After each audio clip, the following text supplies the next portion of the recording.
So I thought I'd do a quick video just to walk you through some of the different options you get for carrying water on a trail race, particularly an ultra race or on a multi-day ultra. What I've got here is a selection of various bottles with various advantages and disadvantages. I'll start with my favourite. My favourite are these days are the Hydrapaks. This is actually a 750ml, which is 23 ounces, which is quite a lot of water. I'm not even convinced they make one this big anymore. You can see how yellow it is from how much I've used it. But Hydrapak also do them. This one is a 20 ounce or 600 milliliter. And the thing about the Hydrapaks is they're soft. Now the advantage of that is when you put that in the front of a running rucksack like I've got, and it's against your body, it's not hard and uncomfortable against your chest. What I like about the Hydrapaks as well is they come with a straw on the top. So I tend to have one with a straw and one without a straw. That means I can grab this one and drink it whenever I want. But with the straw one, it means if I'm using trekking poles or my hands are full, I can still drink while I'm going along because the water's in the front.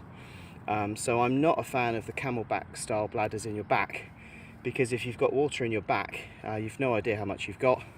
You've got to take your pack off to fill with water, and the weight distribution isn't ideal either. So these are my favourites. So they're my go-to water bottles. So the Hydro flasks, I tend to have one with just a standard nozzle, and actually what's quite cool is they even have a lock on them to stop them dribbling, and I tend to have one with a straw attached. They also do them in a 500ml, which you guys would know is a 17 ounce as well.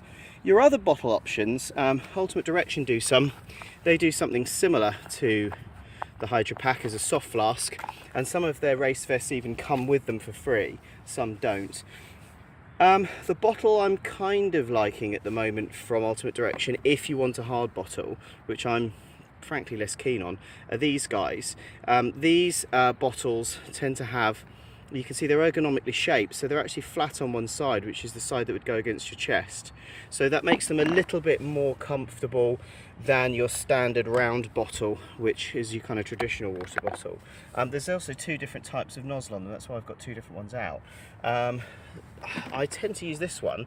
You pull the nozzle up to unlock and push it down to lock it.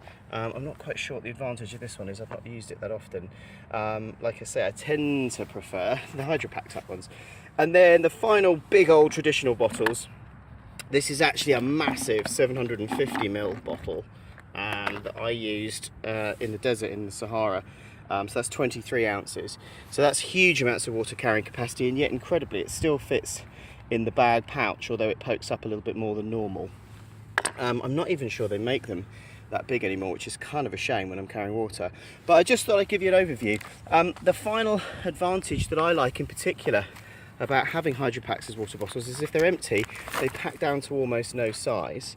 And if they're empty, you can blow them up with air like I have done here and create a pillow with them.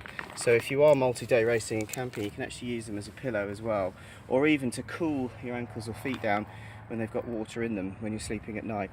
So there you go. I thought I'd just give you an overview of some of the different types of water bottles you can use, and why I tend to prefer the Hydrapaks, and why they're my favourite.